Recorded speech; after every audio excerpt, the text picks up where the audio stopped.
the University of the Philippines Open University, you have experienced a distinctive mode of education that emphasizes flexibility, accessibility, and innovative learning methods.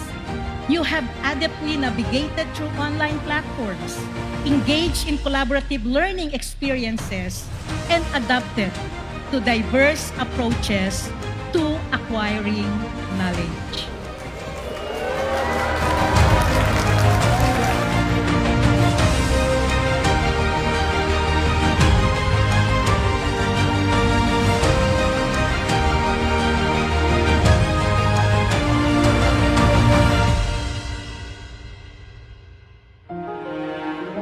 When the world is sitting, you would be standing.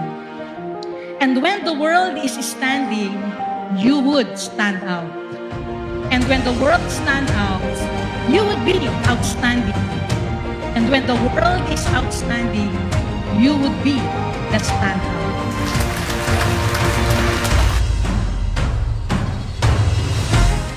I am delighted to congratulate my fellow graduates, the extraordinary individuals who turned crisis into opportunity during the COVID-19 pandemic, the class of 2024. Today, we are united by this shared experience, each of us bringing our own story.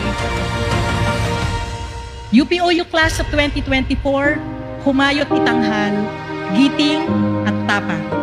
And finally today, sumablay din kayo.